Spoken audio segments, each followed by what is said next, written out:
우리 1분단 자리 정리를 좀 해야 될 것 같아요. 붙어 계신 분들, 주소지가 한 집에 없는 분들은 좀 거리를 좀 유지하셨으면 좋겠네요. 권사님이 좀 옆으로 좀 오시면 좋을 것 같아요. 음,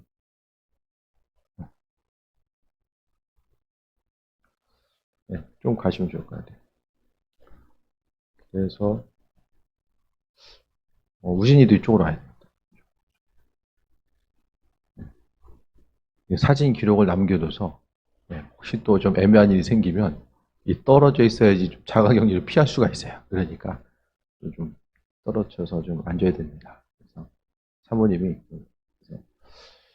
이 교회 CCTV 가지고 녹화가 안 되기 때문에 이제 되게 CCTV가 되게 중요한 역할을 하거든요. 그래서 어쨌든 조금 상황이 상황인지라 거리두기가 좀 필요할 것 같아요.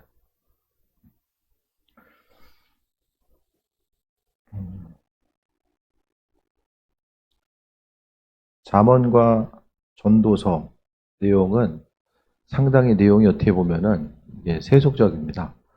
전도서의 내용은 이제 음, 전체적으로 보면은 이 전도서가 성경에 들어가야 되느냐 말아야 되느냐에 대해서 이 전도서와 아가서 이런 이 서신 이런 성경의 내용들은 마지막까지 이제 이게 정해져 있는 성경의 내용에 들어왔느냐 안 들어왔느냐 이게 좀 끝까지 이제 맨 마지막에 들어왔다라고도 보게 됩니다. 하나님에 대해서 말씀하고 있지만 내용 자체가 이제 많은 부분 세상적인 지식 같은 거를 이야기하는 것처럼 보여요. 그런데 사실상 많은 이제 근본적으로 들어가게 되면 세상에서 있어서의 그 헛됨 자체, 그러니까 전도서가 이야기하는 것은 하나님 없는 삶에 있어서의 헛됨 자체를 말씀하고 있고, 그래서 오늘 그 4장의 내용을 통해 보게 되면 이제 4장에 보면은 13절부터는 세상 권세의 헛됨이 이제 나오게 되고요. 이게 인생에 있어서의 허무 시리즈가 이제 나오게 돼요. 인생에 있어서의 많은 부분, 세상 권세의 헛됨을 이야기하고 또 재물의 헛됨을 이야기하고 또 헛됨 시리즈 한번 어디서부터 먼저 볼까요? 잠깐만 말씀드릴게요. 전도서 1장 그 12절부터 18절까지는 세상 지혜 헛되다라는 것을 이야기하고 있어요. 세상에서의 살아감의 지혜가 헛되다라는 것을 이야기하고 있고, 그 다음에 전도서 2장 1절부터 11절까지가 세상 쾌락이 헛되다라는 사실을 말씀하고 있고요. 그 다음에 12절부터 17절까지는 죽음 앞에서 지혜 있는 사람이 얼마나 허무한가, 죽음 앞에서의 지혜자의 헛됨 자체를 2장 12절부터 17절까지 이야기하고 있고요. 그 다음에 2장 18절부터 18절부터 3장 17절, 2장 18절부터 3장 17절까지가 인생 수고함의 헛됨을 이야기합니다. 인생을 하루하루 살아감에 있어서의 그 헛됨을 이야기하고 있고, 그 다음에 3장 18절부터 22절까지가, 3장 18절에서 22절까지가 죽음 앞에서의 인생의 허무, 언젠가는 죽을 수밖에 없는 인생의 허무를 또 좀 비슷한 내용도 많이 있지만 그 허무를 좀 이야기하고 있고요. 그 다음에 4장 1절부터 6절까지가 학대받는 인생의 허무함, 인생을 살아가는 것이 많은 부분 학대받는 인생의 그 허무함 자체를 말씀하고 있어요. 무엇으로 학대받는가? 이제 다양하게 나오지만은 4장 1절 다시 한번 말씀드릴게요. 4장 1절부터 3절까지가 학대받는 인생의 허무함, 그 다음에 4장 4절부터 6절까지가 시기받는 인생의 수고로움의 헛됨, 시기받는 인생의 수고의 헛됨을 이야기합니다. 4장 4절에서 6절. 그리고 이제 4장 7절에서 12절까지가 홀로 사는 자의 허무함, 인생을 홀로 살아가는 자의 허무함을 이야기하고 있고요. 그 다음에 4장 13절부터 16절, 4장 13절부터 5장 9절까지가 이 세상 권세의 헛됨을 이야기해요. 4장 13절부터 5장 9절까지가 세상 권세의 헛됨. 그리고 오늘 본문에 5장 10절부터 20절까지가 이제 세상을 살아감에 있어서 재물의 헛됨을 이야기하고 있고요. 마지막으로 6장 1절부터 9절까지가 6장 1절부터 6절까지가 세상의 낙을 누리지 못한 자의 허무. 세상의 낙을 편안함을 누리고자 하는데 그것을 누리지 못한 자의 허무가 6장 1절부터 6절까지 나오고, 그 다음에 마지막으로 6장 7절부터 이제 12절, 6장 7절부터 9절이죠. 세상의 배고픔을 채울 수 없는 것에 대한 수고로운 것들. 그러니까 6장까지의 내용, 1장부터 6장까지 내용이 허무 시리즈의 허무함. 인생이 왜 허무한가? 그것에 대해서 다 이야기하고 있는 거예요. 전체적으로 한번 이런 전도서의 맥락이 이렇게 이야기하는 거죠. 그럼 신앙과 허무한 것이 이게 어울립니까? 잘 안 어울려요. 하나님이 허락하신 이 아름다운 세상을 살아가는 데 있어서 이게 허무하다는 것 자체가 잘 안 어울리잖아요. 그런데 하나님 없는 삶의 인생을 살아감에 있어서의 그 헛됨 자체를 오늘 본문을 통해서 말씀하고 있습니다.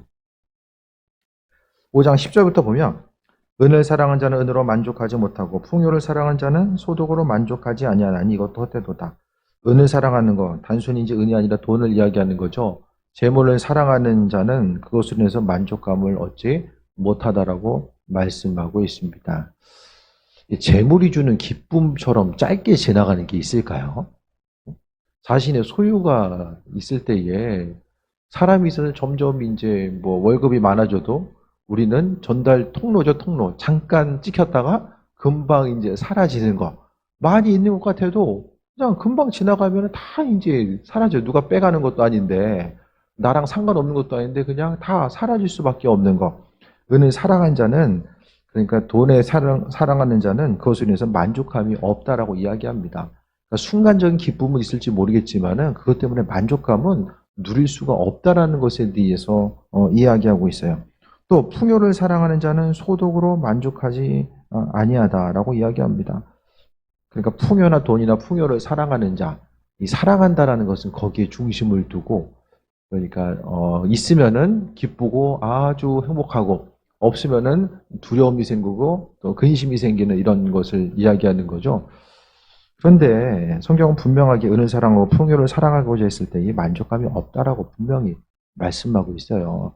삶을 살아가면서 재물도 성경은 분명하게 이사야서를 통해서 재물 얻을 수 있는 힘과 능력은 하나님이 우리에게 주신다라고 말씀하고 있거든요. 그런데 그것을 쫓아가는 거 우리가 잊지 말아야 되거든요. 재물 쫓아가다가는 그것으로 인해서 이제 망하게 됩니다. 철저하게 우리가 생각해 봐야 될 것은 세상 보여지는 물질. 그래서 우리가 신앙생활하면서 재물로 인해서 이제 어려움 당하는 거, 거기에 마음의 중심을 두다가 어려움 당할 때가 또 많이 있게 되는데, 신앙에 그동안 이제 밸런스가 맞아야 된다고 이야기하고 있어요. 사람의 대부분의 생각은 나눠주기보다는 어떻게 하면 더 가지고 올 수 있을까를 생각을 하게 됩니다.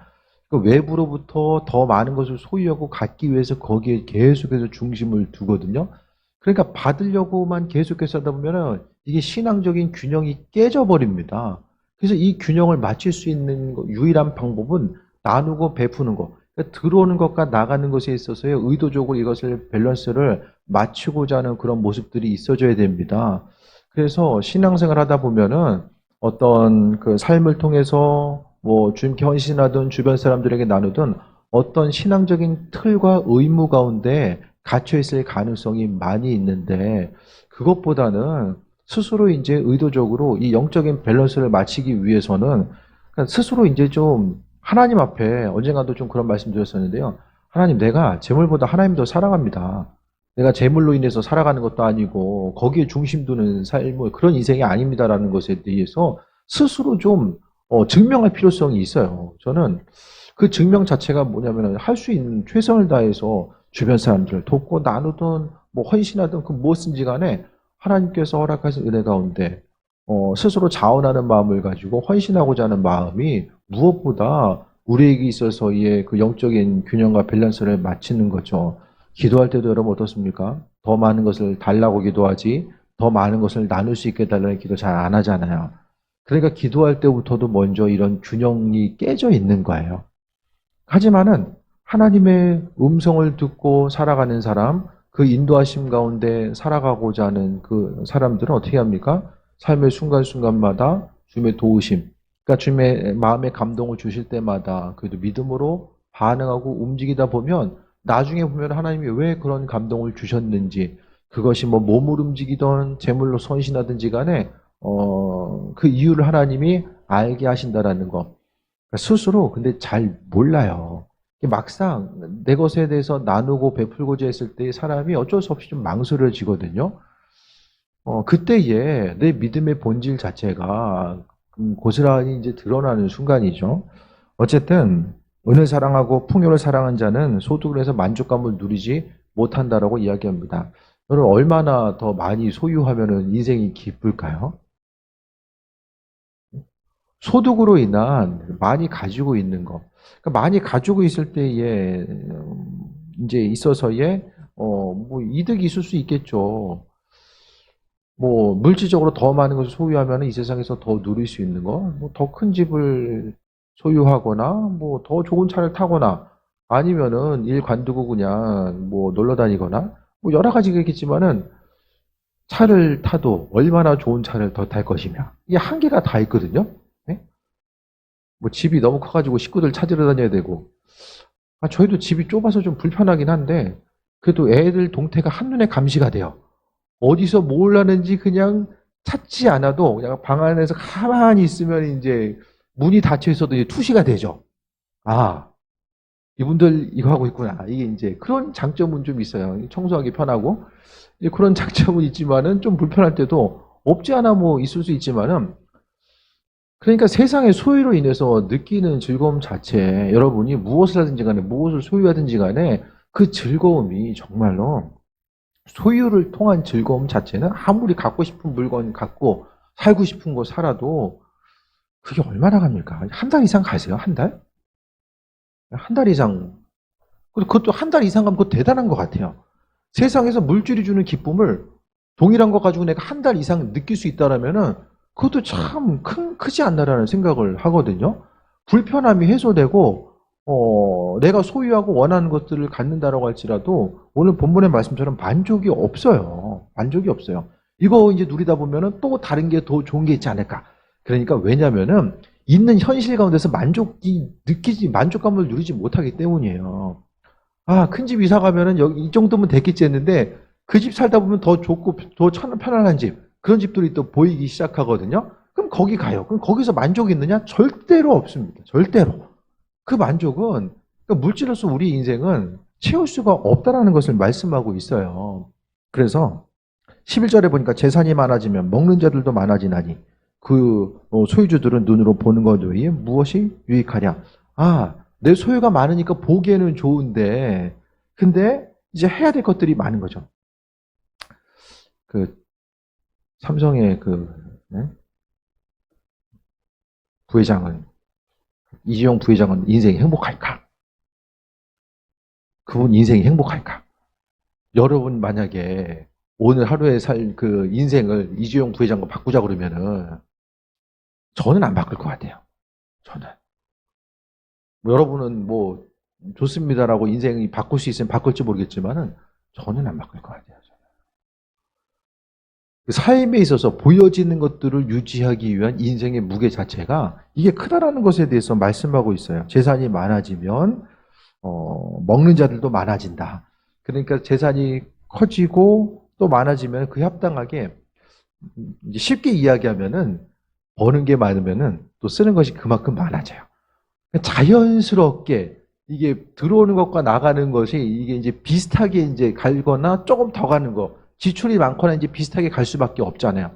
그러니까 삶의 여정 가운데서 재산이 많아지면 먹는 자들도 많아진다. 그러면서 이제 재물에 관한 이런 내용들은 예전이나 지금이나 전도서는요, 비교적 시대가 좀 늦어요. 그러니까 포르기 이후 정도, 포르기 이후에. 그래, 어떻게 생각하면 이제 알렉산더 대왕이 세계를 정복했을 때 주전 3세기, 그러니까 예수님 3세기, 2세기, 3세기, 예수님 오시기 전에 2, 300년 그 사이, 그러니까 신구약 중간 시대에 이 전도서가 쓰여졌다라고 보게 되거든요. 이게 약간 이제 세속적인 냄새가 많이 나는 것은 이 비교적 이제 후대를 많이 이제 반영하고 있기 때문에 그런 거예요. 그래서 예수님 오셨을 때 우리나라는 어떤 때인지 아세요? 예수님 오셨을 때 한반도는 어떤 시대인가? 쉽게 이야기하면 영어 드라마 주몽 있죠? 고시대예요, 고시대. 네. 고구려하고 이제 어떤 신라가 이렇게 나라를 세우고자 하는 그때. 그러니까 예수님 오시기 한 36년 전인가? 그때에 그 주전 36년 전인가 이제 고구려가 세워지고 그때.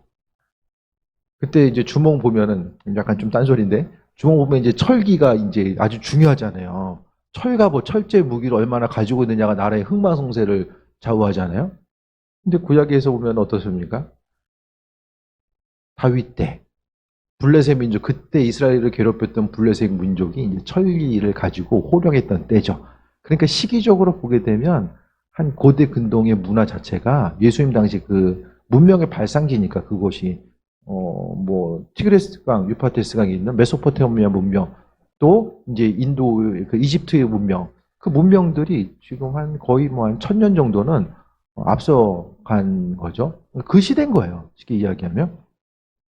오늘 이 전도서의 내용을 이야기함에 있어서 우리나라 삼국시대가 이 존재하기 이전에 그 이전에 훨씬 이전에 이제 오늘 본문의 내용들이 그 당시의 내용들이 이렇게 글로 다 남겨져가지고 이렇게 전해진다라는 것 자체가 이게 상당히 참 놀라운 일이라고 볼 수 있는 거죠. 12절에 하지만 노동자는 먹는 것이 많든지 적든지 잠을 달게 자거니와 부자는 그 부유함 때문에 자지 못하느니라. 지킬 게 많은 사람은 그것을 지켜나가기 위해서 잠도 못 자고 더 힘든데 어차피 지킬 게 없는 사람들은 그냥 삶에 있어서의 하루하루 기쁨과 감사함을 누리면서 편안하게 그냥 두 발 뻗고 살 수 있다. 그것에 대해서 좀 말씀하고 있어요. 부자는 부유함 때문에 자지 못한다라는 거. 그러니까 우리의 삶의 여정 가운데서도 항상 하나님의 인도하심과 예비하심을 생각했을 때에 부모님들도 재산이 많이들은 이제 자녀가 많으면은 근심 걱정이 이제 끊이지 않을 수밖에 없어요. 있는 재산이 어떻게 이제 나눠질 것인가. 그것 때문에 때로는 이제 분쟁의 씨앗이 되잖아요. 뭐 이제 가진 게 없으면 자녀들이 뭐 그거 가지고 뭐 싸우고 자시고 할 것도 없으니까 그냥 뭐 터지고 뭐 염려할 것도 없는데 어쨌든 간에 재물 때문에 잠을 자지 못한다라고 합니다. 13절에 내가 해 아래에서 큰 패단이 되는 일이 있는 것을 보았나니 곧 소유주가 재물을 자기가 해가 되도록 소유하는 것이니라. 재물이 때로는 해가 된다라고 말씀하고 있어요. 재물을 많이 소유하는 것 자체가 삶의 여정 가운데 해가 된다라는 것을 말씀하고 있거든요. 오늘 본문을 통해서 그 전체적인 틀 가운데 보게 되면 우리의 재물이 바로 예수 그리스도라는 것을 그걸 기본 전제로 우리가 생각을 해야 돼요. 우리에게 있어서 삶의 필요 모든 것, 성경에서 나오는 이 필요의 모든 것들이 바로 그리스도 예수 되어야 됨에 대해서 말씀하고 있어요. 그러니까 세상에서 그냥 소유하는 것 자체, 재물 자체가 많은 재물 자체가 자신에게 있어서 해가 되는 거. 그런데 요즘에 보게 되면 소유 자체가 인생에 있어서 행복의 제일 첫 번째 기준처럼 이제 인식되고 있잖아요. 많이 갖는다라는 것은 조금 근심 걱정을 덜 할 수 있고 재물로 인한 소유로 인한 근심 걱정을 덜 할 수 있고 삶을 조금 더 쉽고 편리하게 해주는 그 부분까지는 있지만은 재물이 주는 해악의 요소가 분명하게 존재한다는 것을 이야기합니다. 가진 것이 넘치는 사람들은 하나님 찾지 않습니다. 하나님 찾지 않아요. 소유가 넘친 이들은 하나님 찾지 않는다라는 거예요. 가진 것이 부족한 거, 그러니까 인생을 살아가는 것 자체가 부족함을 느낀다는 것은 상당히 불편하거든요. 때로는 좀 모양새가 빠질 때도 있고 불편할 때도 있지만 내 인생에 있어서 이 부족함을 느낄 수 있다는 것 자체, 소유를 통해서 부족함을 느낄 수 있다는 것 자체가 우리의 인생의 큰 틀 가운데 보게 되면은 그것을 통해서 내 인생은 여전히 하나님이 필요합니다. 이 땅을 살아감에 있어서 하나님이 필요하다는 것. 우리 신앙인들이 이 땅 가운데서 하나님 향해서 기도하는 기도의 제목의 많은 부분이 소유에 관해서 연결되어 있거든요. 근데 하나님이 때로는 우리로 하여금 인생에 부족한 것들, 물질이 부족하다는 것은 바로바로 느껴지잖아요. 영적인 갈급함은 잘 안 느껴지는데 물질적인 필요는 바로바로 이게 느껴져요. 그러니까 우리가 먼저 물질적인 필요를 느꼈을 때 하나님 앞에 나아가다 보면 영적인 갈급함과 공허함이 무엇인지를 분명히 깨달아 알 수 있게 한다는 거야.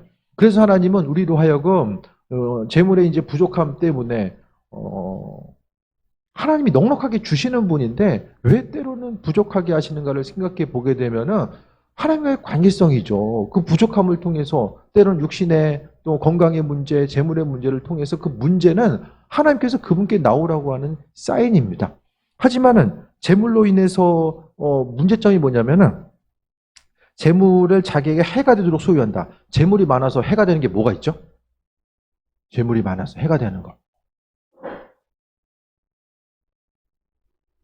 옛날에는 정말 그 영화 공공의 적, 자식이 이제 부모 재산 받으려고 부모 죽인 거, 그런 내용도 있었잖아요. 심심치 않게 옛날에 그런 내용들이 있었어요. 오히려 가진 것 자체가 소유 때문에 이제 그런 문제와 어려움을 당하는 거. 이 시대 가운데, 우리 인생 가운데, 재물이 있을 때 해가 되는 거, 이게 뭐가 있을까요? 결정적인 해. 가진 게 많으면 사실 죄를 좀 덜 질 수는 있는 것 같아요. 그렇죠? 세상 유혹에 조금 더 둔감할 수 있고 죄를 좀 덜 질 수 있는 부분도 분명히 있어요.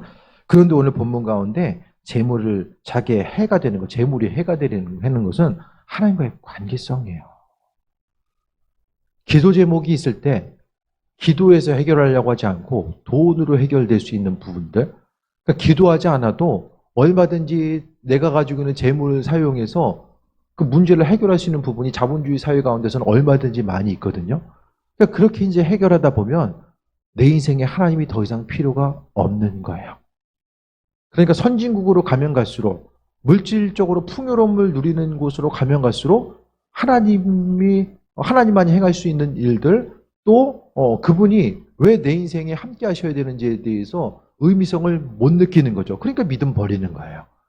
하지만은 좀 생활 수준이 좀 떨어지는 그 국가일수록 더욱더 이제 어떤 뭐 기독교 신앙뿐만 아니라 신앙인들이 더 많이 존재하는 이유 자체는 스스로의 방법까지는 할 수 없고 또 현실의 삶이 힘드니까 현실에 소망을 두는 것이 아니라 다음 세상에 이제 마음의 중심을 두는 성향들이 많이 나타나거든요. 근데 우리의 삶을 통해서 봤을 때 이게 가지고 있는 것이 항상 그냥 신앙인들의 삶은 시편을 통해서도 가난하게도 마시고 부하게도 마시길 바랍니다. 이렇게 시편 기자가 고백하잖아요.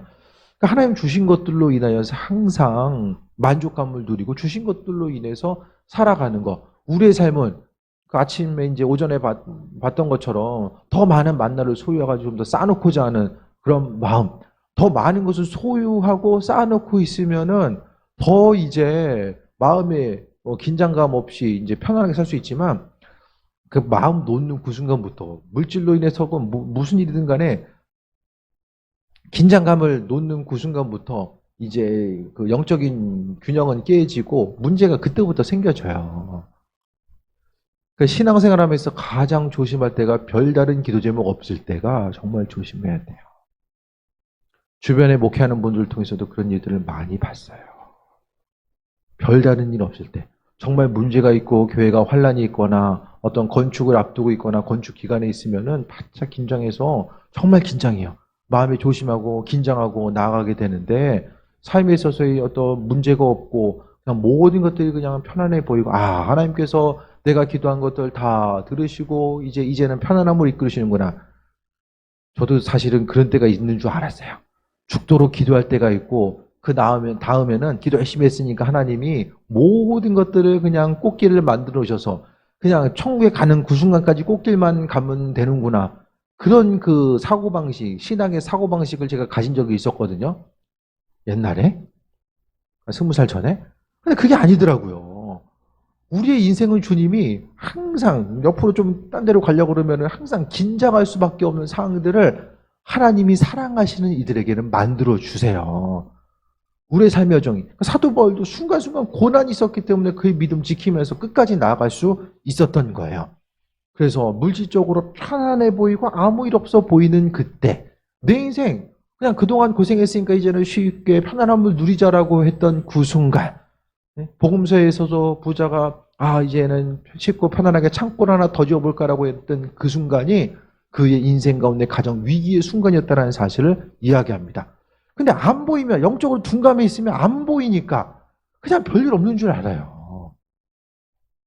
별일 없는 줄 알아요. 지금까지 계속 오면서 여전히 우리가 좀 코로나 시국에 있지만은 계속해서 기도의 순간을 기억하는 거. 코로나 시국이라고 해서 그냥 예배 좀 덜 드리고 뭐 기도 안 하고 그냥 문 닫아 놓으면 몸과 마음은 살짝 좀 긴장감도 덜하고 편할 수 있겠지만은 사실이 이제 본질적인 영적인 큰 틀 가운데서 보게 되면 이제 계속해서 이제 소진되어 있고 이제 사단의 공격 앞에 이제 계속해서 이제 문을 열어주고 있는 것과 마찬가지죠. 그래서 목회하는 순간 가운데 항상 이 긴장을 놓을 수가 없어요. 큰 문제가 있어서가 아니라 우리가 아는 것처럼 뭐 교회 공동체 가운데서 우리가 무슨 뭐 교회에 가끔 말씀드리지만 무슨 뿌리가 흔들릴 정도의 이렇게 어려움이 있었던 건 아니잖아요. 지금까지 오면서 정말 심각한 문제들에 봉착한 예들도 교회들마다 다양한 아주 정말 다양한 스토리들이 많이 있거든요. 정말 그 많은 이루 말할 수 없는 어려움들이 많이 있는데 사람으로 인한 어려움, 재정적인 것으로 어려움, 갖가지 어려움들이 상당히 많이들 존재하는데 그래도 우리가 이제 교회 가운데서 온다라고 지금까지 오면서 그래도 이제 교회 이제는 문 닫아야 되나? 이제 그걸 그 정도까지 우리가 생각한 적은 없잖아요. 특별한 문제와 어려움은 없었지만은 항상 이 긴장감을 풀고 목회한 적은 없었던 것 같아요. 지금까지 오면서 모든 것이 좀 하나님께서 좀 편안함을 이끄시면 이끄시는 대로 살짝 좀 긴장해야 될 일들이 있으면 있는 대로 항상 하나님은 그분을 의식하고 생각하면서 살아갈 수 있게. 그래서 인생에 있어서 교회나 가정이나 뭐 일터나 가장 위기의 순간은 주님과의 관계성을 배제하고 나서도 별로 인생에 있어서의 불편함을 느끼지 못하는 거. 내 인생에 있어서 뭘 기도해야 되지?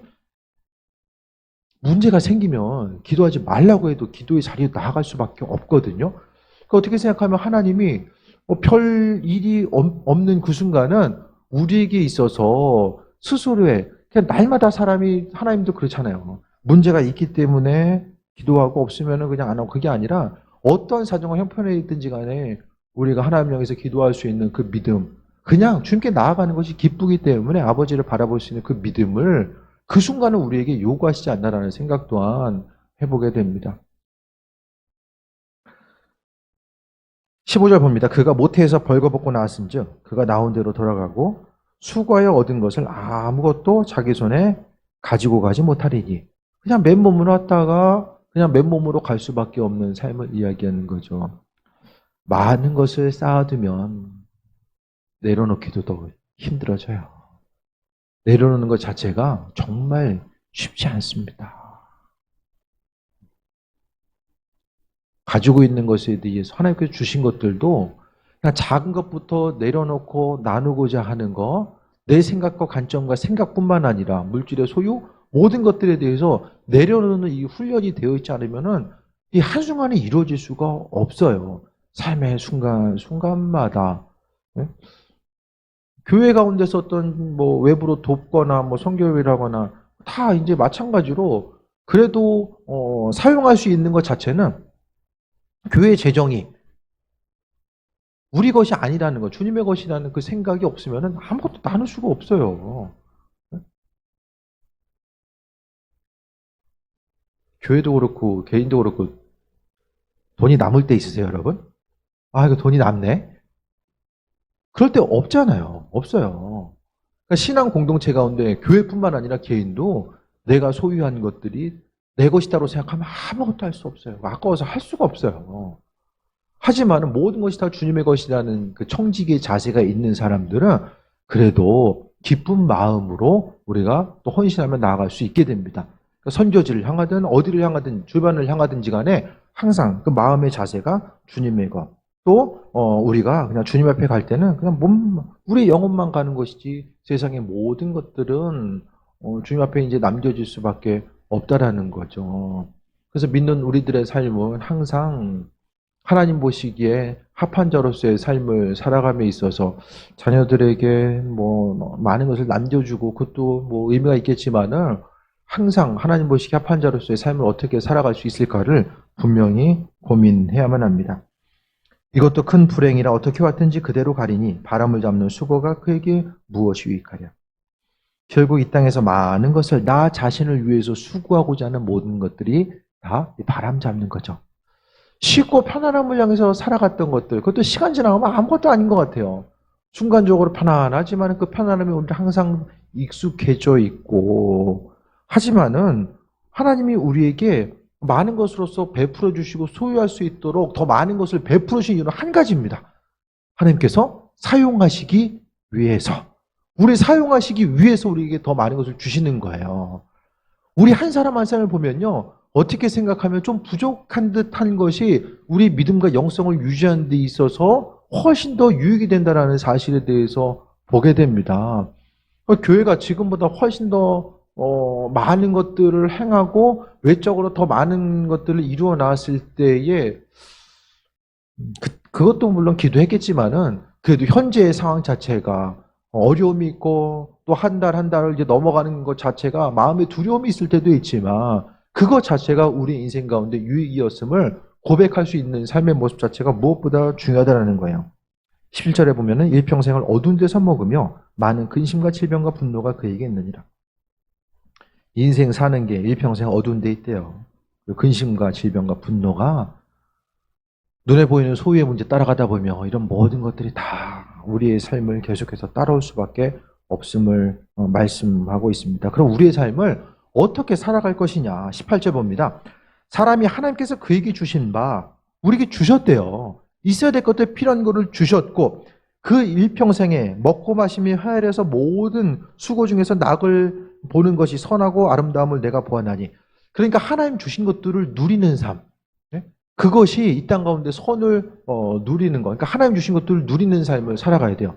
하나님께서 우리에게 누리라고 주셨는데 혹시 더 많은 것을 누리기 위해서 하나님께서 주셔도 주신 것보다 더 많이 사용하고 더 많이 쓰다 보면 어떻게 됩니까? 주신 것들을 누리지 못하는 거죠. 하나님께서 안 주셔가지고 누리지 못하는 뭐 그런 부분보다는 사람들이 하나님께서 주신 것보다 내 욕심에 더 많은 것을 누리고자 하는 생각과 관점과 그 욕심이 주님 주신 것들에 대해서 만족하지 못하고 누리지 못하고 감사하지 못하는 것. 그러니까 일평생 가운데 하나님께서 우리에게 필요한 것도 주셨다라고 말씀하고 있어요. 그렇기 때문에 삶의 순간순간마다 내가 오늘 하루의 삶을 통해서 하나님 주신 것들을 누리고 있는가? 많이 주셨건 적게 주셨던 간에 누리고 있는가? 그것에 대해서 돌아봐야 된다는 거예요. 감사하고 누리고 계세요? 아니면은 왜 더 안 주십니까? 이 필요한데 왜 더 안 주십니까? 그것에 대해서 하나님께 이야기합니까? 19절 봅니다. 또한 어떤 사람에게든지 하나님이 재물과 부요를 그에게 주사 모든 사람에게 다 주신대요. 있어야 될 것도 필요한 것 주신대요. 능히 누리게 하시며 제 몫을 받아 수고함으로 즐거워하게 하신 것은 하나님의 선물이다. 우리에게 주신 것 자체가 바로 하나님의 선물이다라고 말씀하고 있어요. 하나님의 백성들에게 있어야 될 것들 필요한 것 하나님이 주신다라고 말씀하고 있잖아요. 그래서 그 인도하심 따라 살아가는 것이 무엇일까? 그러니까 먼저 여러분 좀 사는 게 어떠십니까, 여러분? 인생 하루하루 살아가는 게 좀 기쁘세요? 아니면 이 시간 빨리 좀 지나갔으면 좋겠어요? 성경에서 말하는 우리의 인생은 악으로 버티는 시간이 아니라 기쁨으로 누리는 시간이 되어야 된다고 말씀하고 있어요. 인생에 있어서 날마다 내일 하루를 모레 시작하는 것 자체가 스트레스가 되고 항상 무엇인가를 더 해야 되고 그런 것보다는 하나님은 우리의 사정과 형편을 아시고 누릴 수 있는 그 은혜를 주셨는데 많은 부분 누리는 방법을 모르는 것 같아요. 주시는 것들을 누리는 방법을 몰라요. 그리고 가진 소유를 다른 곳에 빼앗깁니다. 본질 아닌 곳에 재정이 들어감을 통해서 빼앗기는 삶을 살아가게 된다는 거죠. 하나님께서 주신 것들을 어떻게 지혜롭게 사용해야 될까? 그 지혜. 하나님께서 주시는 것보다 더 많은 속도로 소비하다 보면은 그 지혜가 없어요. 그러니까 자녀들 향해서도 좀 찬양하면서 오늘 무슨 생각이 들었냐면, 잠깐 스친 생각인데, 자녀들을 향해서도 믿음으로 자녀들을 향해서 기도하면 하나님이 어느 정도 이제 하나님 부어주시는 은혜와 그 인도하심이 있어요. 그래서 삶의 여정 가운데 그 기반을, 삶을 통해서 살아갈 수 있는 기반을 허락해 주시는데, 그 다음에 그 자녀된 자가 그 기반 가운데서 어떠한 삶을 어떻게 살아갈 것인가, 하나님의 지혜를 가지고 살아갈 것인가, 그렇지 못한가는 그 자녀에게 있어서의 선택의 문제로 또 남겨져 있지 않나라는 생각이 이제 문득 들었어요. 그래서 기도하고 하나님께서 주시는 은혜를 누림에 있어서 삶의 지혜가 있는 자녀들은 그 지혜를 통해서 풍성함을 누리고 더 많은 것을 쌓아가는데, 그 지혜가 없으면은 받은 것을, 영적인 유산이든 물질적 유산이든 간에 그것을 관리하지 못함으로 인하여서 삶에 있어서의 기도한 것, 부모들이 기도한 것들을 많은 부분도 누리지 못하는 예들이 또 발견된다는 것을 좀 보았습니다. 그래서 삶의 순간순간마다 하나님 허락하신 지혜가 무엇보다 필요합니다. 삶을 어떻게 살아가야 되는지에 대한 그런 지혜. 그래서 자녀들을 향해서도 오늘 본문에 대해서 세상 재물의 헛됨을 이야기하면서 또 한 가지 또 곁들여서 이야기해야 될 것은, 가진 소유를 어떻게 사용해야 되는지에 대해서는 부모된 이들이 먼저 신앙의 좋은 모범과 예를 보여주어야만 합니다.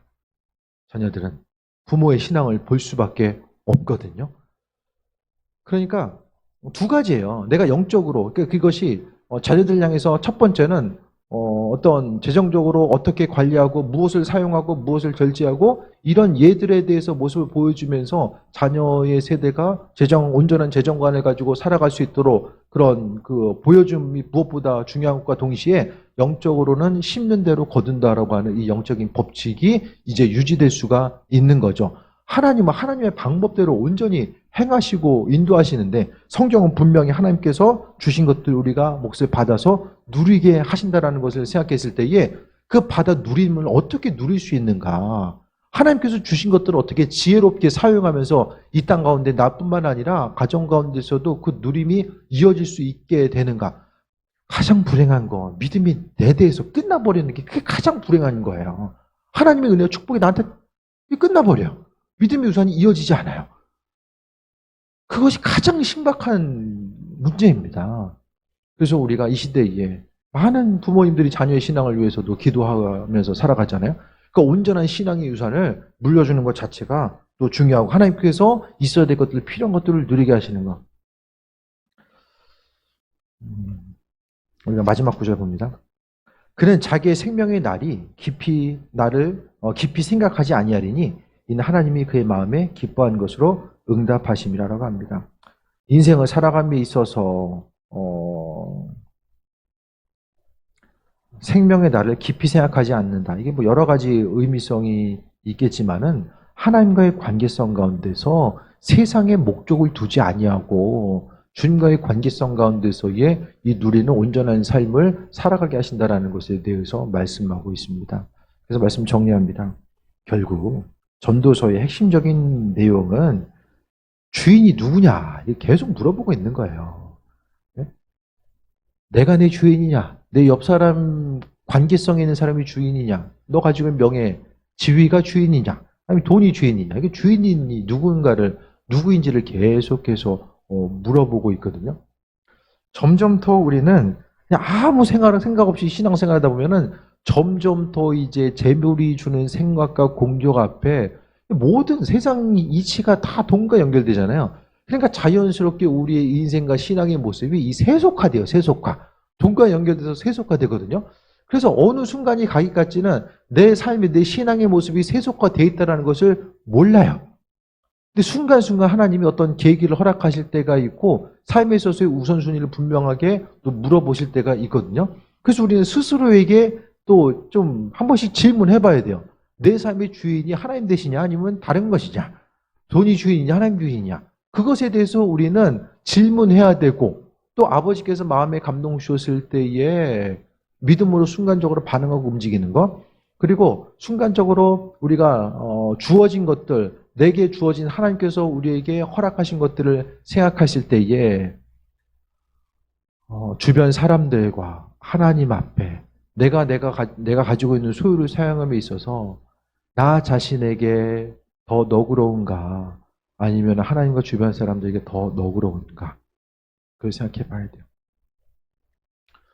우리의 본성 어쩔 수 없이 내가 나를 위해 사용하고요, 우리 가족을 위해 사용하는 건 상당히 너그러워요.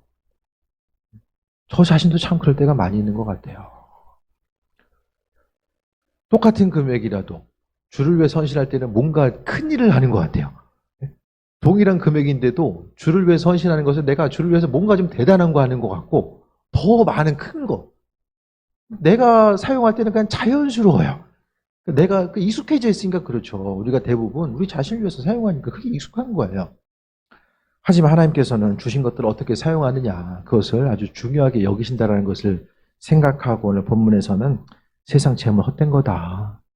헛되다라는 것은 그걸 통해서 우리가 온전한 즐거움을 누릴 수 없다라는 것에 대해서 말씀하고 있고, 세상 재물의 마음에 중심 두는 것이 뭐라고 이야기합니까? 바람 잡는 것이다라고 말씀하고 있어요. 시간이 지나가면 지나갈수록 주어지는 것이 얼마나 있겠습니까? 우리에게 주어진 것은 없어지지만 하나님 마음에 합한 자로서 그분의 뜻대로 사용한 것들을 아버지께서 기억하신다라고 말씀하고 있죠. 우리의 소중한 시간과 열정과 물질, 어떻게 사용하고 또 어떻게 나누는 삶을 살 것인가, 그런 부분들에 대해서 다시 한번 점검하시고, 우리가 생각하는 것보다 물질이 주는 힘은 강력합니다. 성경에서 우상숭배 가운데 만몬신, 돈의 신이 가장 강력해요. 우리가 우습게 생각할 것이 아니라 정말 강력한 힘을 가지고 있습니다.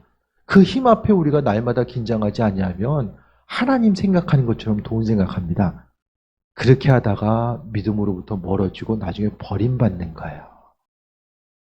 주의 일에 존재하게 쓰임받다가도 하나님의 자리가 돈으로 대체되면서 많은 이들이 버림받습니다. 그렇게 버림받으면 다시 쓰임받지 못한 이들이 많이 있는 것 같아요. 항상 아버지께 마음 두시고 있어야 될 것들, 필요한 것들 하나님이 주신다라는 것, 그것에 대해서 마음의 중심을 두시고, 더 많은 것을 원하는 이들은 주를 위해서 더욱더 쓰임받기 원합니다라는 그 마음의 열정과 기대함, 그 믿음을 삶으로 증명하는 이들에게 하나님께서 더 주실 거예요. 그것이 말씀의 역사이고 하나님의 약속의 말씀입니다. 주님 바라보시고 오늘 전도서를 통해서 세상 재물의 헛됨을 이야기하고 있는데, 우리의 인생 가운데 세상 재물이, 세상은 분명하게 헛된 것이 아니라 그게 다 전부다라고 이야기하는 이 시대 가운데서 그것이 아니다라고 하나님은 말씀하고 있고, 그 아니다라고 하는 주님의 말씀에 우리가 동의가 된다면, 그것에 대한 믿음을 갖고 있다라면은 그에 합한 대로 주님의 말씀에 움직이면서 주님과의 관계성 가운데 부끄러움 당하지 아니하고 온전한 삶을 살아가는 것, 그 마음의 중심, 하나님이 내 마음의 중심에 함께하고 계심을 또 기대함 가지고 나아가는 귀한 삶 되시기를 축원드립니다. 기도하겠습니다. 아버지의 사랑에 감사드립니다. 우리 삶의 주인 되셔서 날마다 일하시고 인도하여 주시며, 삶의 순간순간마다 더 주님의 은혜 가운데 또 평강함 누리는 귀한 삶을 살아갈 수 있도록 은혜 베풀어 주옵소서. 어디서 무엇을 하든지 간에 또 세임 허락하여 주시고, 항상 믿는 자로서의 복된 삶 누리게 하시며, 우리 인생의 주인 되시는 분 그리스도 예수 주님 바라보게 하여 주옵소서. 은혜와 평강함으로 임하시옵소서. 예수님의 이름으로 기도드립니다. 아멘.